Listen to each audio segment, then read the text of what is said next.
Hey everyone, welcome back to the Hardware News Recap of the Week. This is a packed episode, really good one actually. A lot of news, a lot of rumors that are going to be fun to look at. Phil Spencer is back. Grown. Also, Intel's 200 series CPU is getting more leaks. The true innovation going down to just 3 digits in the name. That's impressive. Further, there are rumors about a 7600X3D CPU from AMD. There are rumors about 9000 series X3D CPUs as well.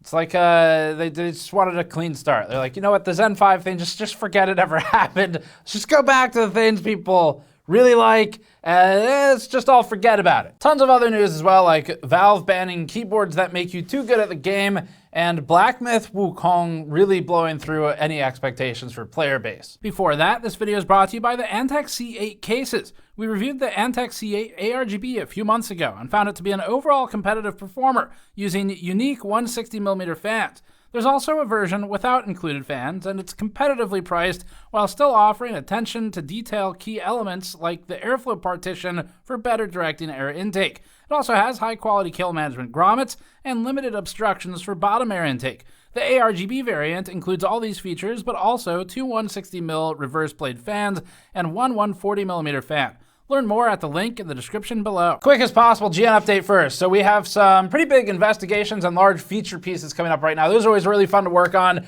I basically put a short pause on publication production of things for the past week because we had a couple videos go up, but big slowdown because we got through all the Zen 5 testing. It was an enormous amount of testing in a very short period of time. And after the end of that, I really wanted to work on some other big stories that we have coming up. So anyway, I just want to put a note out there. We have some cool features coming up. On the review side, we've got a pre-built we just shot. That should be a fun one. It's actually relatively positive too, so I'm excited about that. And then we also have a case that we are shooting that we're also positive on. So that'll be nice. It'll be a good refresher to get two things where it's just general well-made products. So those are coming up alongside the big investigations and features. Because of the big features coming up, though, we will continue to have a slower publication period for a little bit while we work on those. Whenever we work on that kind of content, it's basically like 100% effort until it's out the door, and it's just the way we do things here. I kind of like to really focus on getting the quality and putting together the stories as fully as we can, and that normally means pausing publication of things. All right, so that's kind of what we're working on. That's why there was a slowdown for the last week, and you have some positive stuff to look forward to. The pre-built I'm really excited about. And then additionally, these are back in stock now. So if you wanted to buy one of the thermal conductivity copper-plated stainless steel mule mugs, I'm rivaling monitor names for length, but at least you can say this one. These are back on store.gamersnexus.net. If you want to grab one, they have a formula for the thermal conductivity of copper on them, asterisk, depending on the ambient conditions and the specific purity of the copper tested. You get the idea. But if you want something nerdy with a hammered copper-plated finish, then check that out on the store. Supports us directly. Okay, first story. Benchlife.info reports that Intel is planning to release its Core Ultra 2 CPUs. Is that right? Or is it 200? No one knows. The names have changed again. Beginning October 10th. The publication also compiled a list of 14 alleged upcoming Arrow Lake S SKUs, which is topped by the Core Ultra 9 285K. It's a reportedly 125-watt TDP part that features 8 P cores and 16 E cores. Benchlife.info reports that it features a 3.7 GHz base clock and can turbo up to 5.7 GHz with TVB. TVB, or thermal velocity boost, is not available on all processors. You'll see NA here for a lot of them. And it is also currently boosting based on temperature threshold. We don't know exactly how it'll work in the new ones, probably the same. As a reminder, 125-watt TDP for Intel can mean anything as high as 300 watts under some boosting workloads, so it basically means nothing, and it depends on the PL1, PL2, and other BIOS configurations. The rest of the list notes i5 and i7 replacements from the 6P and 4E core Ultra 5 225F to an Ultra 7 265K at 8 P cores and 12 E cores. All these in the list include the heterogeneous core architecture, while rumored Bartlett Lake for early 2025 is set to have some P-core only configurations and be a possible intended replacement for defective 13th and 14th gen CPUs.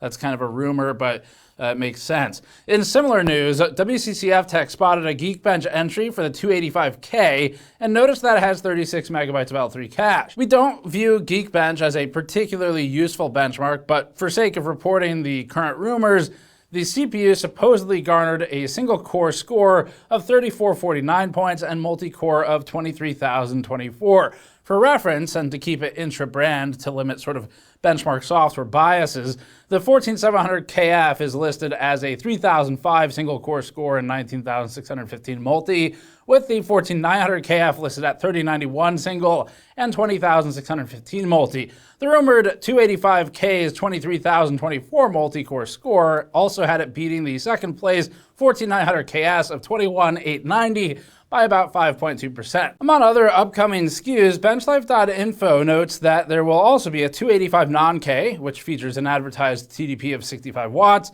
roughly half the TDP of its K counterpart. The lowest TDP part advertised, however, would go to the Core Ultra 9 285T at 35 watts, which is also an 8P Core 16E Core part. Most of the parts benchlife.info have included in the spec list include 8P cores, but there are some 6P core parts as well, like the Ultra 5, like the Core Ultra, excuse me, let's try that again, like the Core 5 Ultra 245K. We're gonna get the order of these things right eventually. I don't know why they did this. Anyway, that's going to feature 8 E-cores. Also, there's a KF SKU of that, which would forego integrated graphics, and there have been some rumors that Intel might drop F SKUs in the future. And to be clear, that's separate from the giant F SKU they already dropped in the last couple months. All right, next one. So more change coming to how Xbox distributes games. This one, back in February, we reported that Xbox would be porting some of its console exclusives to other platforms. This was something that Xbox officially said. These titles ended up being Hi-Fi Rush, Grounded, Pentiment, and Sea of Thieves. When the revelation was made that Xbox would be porting some of its games to other platforms, however, the Microsoft Gaming CEO Phil Spencer specifically mentioned the company's upcoming stance on Indiana Jones and the Great Circle not being one of those ported titles. They are not Starfield or Indiana Jones. However, in a recent trailer of Indiana Jones and the Great Circle, it looks like the Great Circle has come full circle, as the game would, in fact, come to PlayStation 5. Well, well, well. How the turntables...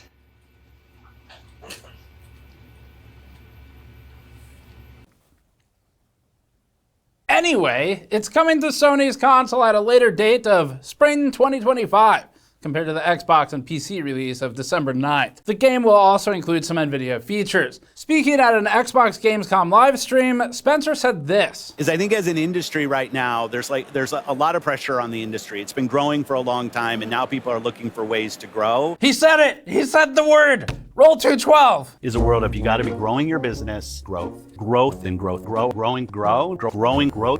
How do we make sure Xbox is growing? Growing for our players, growing for our creators, so those people are finding success on our platform, which will grow the Xbox business. Grow. Phil Spencer continued and said this. I think that us as fans, as players of games, we just have to anticipate there's going to be more change in how some of the traditional ways that games were built and distributed. That's going to change. That's going to change for all of us. But the end result has to be better games that more people can play. If we're not focused on that, I think we're focused on the wrong things. Yes, if we're not focused on simply making just better games, then what else would we even be focused on? Then growing. Ah, right. Well, money. Anyway, jumping into the conversation about developing games for other platforms, Sega actually put this statement out. First time. Up next, Valve is banning keyboards that facilitate a particular input automation feature in Counter-Strike 2. Specifically, the developer is trying to prevent an automated snap-tap functionality. This functionality makes counter-strafing in Counter-Strike 2 a lot easier, and Valve believes that it would give users of those keyboards an unfair advantage. In a Counter-Strike 2 news update, Valve wrote this, quote, "Developing one's coordination and reaction time has always been key to mastering Counter-Strike. Recently, some hardware features have blurred the line between manual input and automation, so we've decided to draw a clear line on what is or isn't acceptable in Counter-Strike. We are no longer going to allow automation via scripting or hardware that circumvent these core skills, and moving forward, and initially exclusively on Valve official servers, players suspected of automating multiple player actions from a single game input may be kicked from their match. Now, SnapTap works by having your latest input override an opposing movement. For instance, if you're holding down the A key to strafe left and then press the D key to strafe right, the D button press would override the fact that you've been holding the A button and would allow you to more quickly strafe right. This might seem insignificant since it only saves a few milliseconds from manually lifting your finger, but a few milliseconds can mean the difference between life and death in Counter-Strike, and also it's just a reactionary thing of knowing to lift the counter finger to begin with. These features have been made popular by the Razer Huntsman V3 Pro and Wukong keyboards in recent months. Up next, rumors of a 7600X3D coming in early September. Get ready for it. The rumor's pretty big. So, hardware leaker Huan Anfu suggested that AMD will be releasing the 7600X3D in September by tweeting, quote, 7600X3D early Sept. Okay, so maybe not suggesting it as much as just straight up telling everyone. So that's it. That's the extent of the rumor. There is literally nothing else to this story. You're welcome. Now we begin the fluff. I'll keep it to like 2 sentences. So, if the rumor proves true, it would indicate that the 7600, which is a 6-core, 12-thread part, is getting an alternative with extra cache. This is something we saw with the 5600X and 5600X3D previously. There was a substantial uplift in games that could utilize the extra cache, which is most of them these days, when moving to the 56X3D. So it definitely mattered there. It will probably help with the 7000 series as well. The only place it wasn't as beneficial was in games where the extra 2 cores would actually make a meaningful difference. But otherwise, in a lot of the cases, you could get relatively close to a 5800X3D, depending on how the game behaves. So the current 7600 price, non-X, is about $182. No word on the 7600X3D price, but if it's coming, then we'll definitely be testing it, because we could also use a palette cleanser from Zen 5. All right, next one. Continuing on the rumors for a second before back to news, there's some new rumors that AMD will be launching X3D SKUs of the Ryzen 9000 series in the somewhat immediate future. They are targeted for, allegedly, CES 2025, that is January, and there were previous rumors that they might launch next month. Now this begs the ancient philosophical question, famously said by Confucius, or maybe it was Plato or Aristotle, anyway, one of the philosophers, who said, if a CPU isn't announced yet, is it truly delayed? Regardless, HXL started the conversation around the topic when the hardware leaker tweeted, quote, Ryzen 9000 X3D CES 2025. We're back to quoting emojis, so let me just, To which fellow leaker Onesimus responded, yes, which was backed up by WCCF Tech's editor, who added, unfortunately, yes. I have another emoji to quote. I think this one is, AMD has previously hinted its upcoming X3D chips will have cool differentiators. That's a direct quote, with AMD Senior Technical Marketing Manager Don Walagrowski telling PC Gamer, quote, the X3D stuff, we have a lot to say about it. The best part is that we're not just resting on laurels. We're improving what we can do with X3D. It's really exciting, and I'm super looking forward to talking to people about that. It's not like, hey, we've also added X3D to a chip. We are working actively on really cool differentiators to make it even better. We're working on X3D, we're improving it. Now just to add to this, so GN is aware of some of the specific changes that are coming up through unofficial channels. And I can at least say that Walagrowski is not just making it up. There are some specific key differences here from previous ones, and I would consider them to be major changes, but I want to leave that there because it's not ready yet. So, all right, next one. In some refreshing news, NVIDIA has partnered with Mediatek to expand G-Sync monitor refresh behavior. Do you see what? This introduces G-Sync Pulsar, which is being billed as, quote, a new technology that offers 4 times the effective motion clarity alongside a smooth and tear-free variable refresh rate VRR gaming experience. The interesting bit is that G-Sync monitors will no longer require a discrete G-Sync module and can instead leverage Mediatek scalers. This reduces cost, which in theory could potentially be passed on to consumers. We asked NVIDIA to help elaborate on this. We're not monitor reviewers or experts. NVIDIA noted that Mediatek is the largest manufacturer of scalers in the monitor industry. This partnership means that Mediatek can integrate G-Sync directly into scalers that will be in a monitor anyway, making them possibly more ubiquitous. There'll still be some cost associated with the G-Sync integration of the scalers, but not nearly as much as a standalone module. Some of the reasons a separate module is more expensive would include specific mechanical design to physically accommodate the separate module, including alternatives to the same model of monitor to have both a G-Sync and G-Sync-less version mechanically and also electrically too because of the PCB. And then further separate physical hardware and electronics for a separate G-Sync module are obviously going to be a cost addition. We also asked if any hardware would be unique to these scalers, and NVIDIA noted that there is some unique hardware and G-Sync firmware alongside a baseboard design specific for the integration, but otherwise it'll be hosted by the Mediatek scalers. NVIDIA informed us that different G-Sync technologies require different Mediatek solutions. We asked NVIDIA what its motivation is to move away from first-party modules. The company gave us this list of reasons. Mediatek can, quote, bring the technology to more gamers. It's more cost-effective, which is partially passed to consumers. It's easier to integrate for monitor manufacturers and doesn't require a separate module, and can use the baseboard and scaler that the manufacturer already uses. NVIDIA says that the one module design was all that existed for its G-Sync module, while Mediatek can build low-end to high-end scalers. NVIDIA also says that this will allow it to, quote, go focus on developing G-Sync technology and let Mediatek do what they do best, which is make scalers. The companies made the announcement during Gamescom, and the first monitors that are going to feature G-Sync Pulsar include the Acer Predator, here we go, XB273U, Space F5.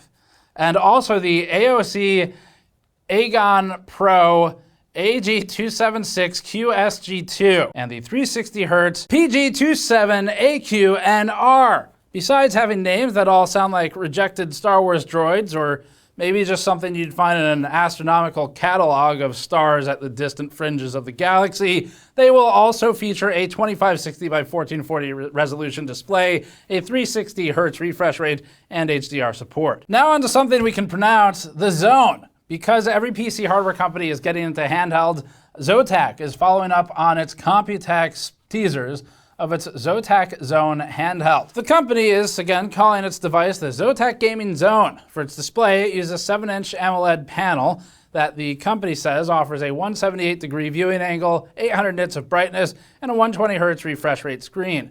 Zotac says it uses an FHD screen, which we interpret to mean 1920 by 1080. The company also says its display is HDR ready with a greater than 100% DCI-P3 color space coverage and a greater than 150% sRGB color space coverage.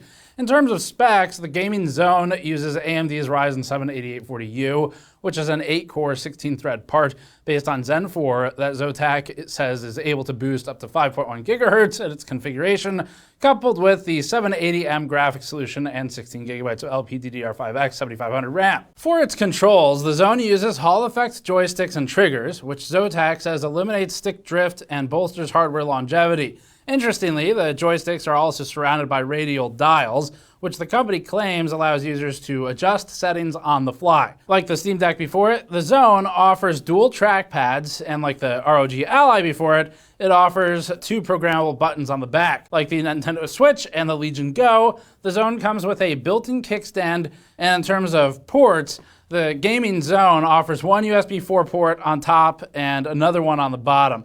For cooling, the Gaming Zone uses a triple heat pipe thermal solution coupled with a standard heatsink and fan configuration. Going with 3 heat pipes is abnormal for a handheld. More isn't necessarily better, but it certainly can be. It depends on the rest of the design. For its UI, Zotac is launching the One Launcher, and the company suggests it was designed, quote, with simplicity and customizability in mind. Hopefully some of that customization is security. That'd be good. All right, next one. We previously reported on Intel's intent to cut about 15% of its staff count. Total was somewhere in the range of 15 to 19,000 employees, and that is as it aims to cut $10 billion of its costs in the immediate future. Now, according to CRN, there's some additional news on this. Intel's sales and marketing group will undergo budget cuts and layoffs in order to cut costs by over 35% before the end of the year. Intel told CRN, quote, "We are becoming a simpler, leaner, and more agile company that's easier for partners and customers to work with, while ensuring we focus our investments on areas where we see the greatest opportunities for innovation and growth. This is all about building a stronger Intel for the future," they continued, "and our partners are integral to our future plans. Nothing says strength and growth quite like taking billions of dollars of government funding to create jobs while building fabs to then cut tens of thousands of jobs. That's a true power move." Prior to the layoffs, which are expected to happen partly in early October, but also going on into next year, the Oregonian reported that Intel has offered optional buyouts to employees that would provide anywhere from 13 weeks of pay to over a year. Just to confirm this, GN has heard directly from sources that as early as a few months ago, if not sooner, Intel was beginning to offer some staff, especially staff who'd been there for a long time, especially in the storage division as we understand it, the option to effectively retire early, wherein they would be offered greater benefits than typical to leave. And my understanding is that those employees who accepted that and left with the whatever the additional payout was are not factored into that 15% figure that Intel publicly disclosed in its earnings call. So that's my understanding, is that it's separate because those people left effectively of their own accord and were just paid out extra to go away. So anyway, that's something we heard. All right, next one, 4070 GPUs releasing with slower GDDR6 VRAM. We reported on this rumor last week. It has become true. NVIDIA is releasing 4070s with slower VRAM via its partners. The claim is that this is supposed to help with some supply shortages where GDDR6X is typically used on 4070s. They're dropping the spec. And video cards found 8 new models that come with the 6 non-X memory and wrote that, quote, "None of the GDDR6-based models announced so far clearly indicate the memory type." And this is where we have consistently had problems with the way NVIDIA handles these things. So over the years, we've reported a number of times on sometimes silent memory changes to existing video cards from NVIDIA. One of the things they like to do is keep the same base name, like GT 1030, and then at the very end of this big-ass SKU that's like 20 characters long, they'll just throw D4. And that's supposed to signify that it's different. That's what they do. And here, if the card is called 4070, a bunch of letters and numbers, G6, which by the way is like included in G6X already, that's not clear enough. To us, it needs to be a substantially different name to clearly identify to the average end user, this isn't the same. But that's the point. They don't want to make it clear because then people might buy it by accident, basing it off of reviews that are on the original model. And regardless of how much the performance impact is, it is a different product. It's that simple. The 1030 is, again, one of the greatest examples where you have like a halving of the performance, depending on what game you test with, between the two models they did. So it can be a very large impact. I don't think the impact will be that big with this, with the G6X to G6, but there will still be an impact, and that needs to be really clearly disclosed. So we've always had a problem with this. Well, I don't know. The problem I've had with this has developed over the years, I guess. The first time I encountered this, a very long time ago, I didn't quite fully yet grasp just how draconian and manipulative it is of consumer understanding. I was very new to the industry, and over time, you see it more and more. It's like, that seems strategic, and it is. So anyway, just be aware of it. That's the consumer advice, is be aware that there's going to be different 4070s out there, and they may state G6 or something like that to make it clear.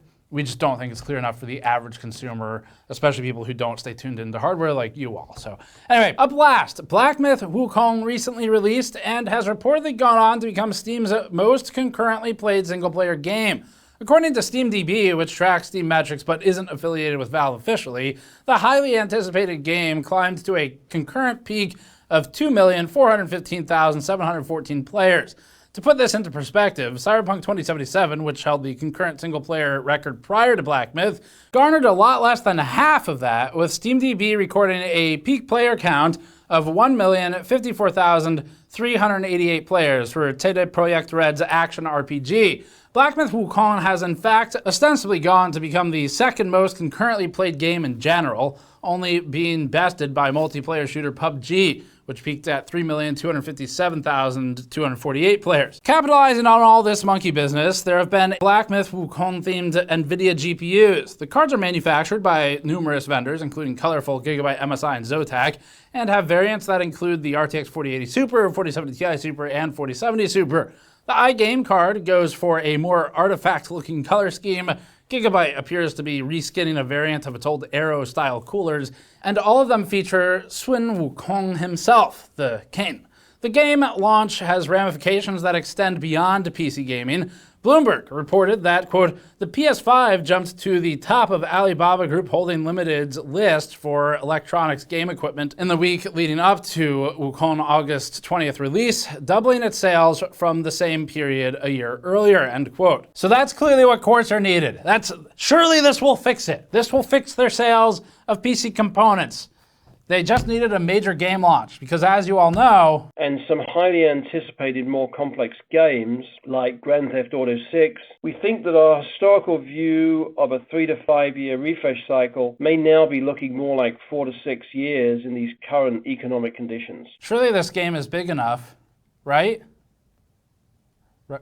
Right? Black Myth was developed by Chinese studio Game Science, which was formed by former Tencent Games employees. Black Myth is one of the first big marquee games to use Unreal Engine 5 as well, and is based on the famed Journey to the West mythology, which has inspired numerous games and IP, including Dragon Ball. That's it for hardware news this week. As always, thank you for watching. And again, we have some fun content coming up. I'm genuinely excited to have some hardware that we liked come through, and not just liked in a sort of neutral, like, yeah, it's okay sense. But actually genuinely thought was done well. So those videos are coming up. Make sure you check the channel for them regularly. And that's going to be it. So we'll see you all next time.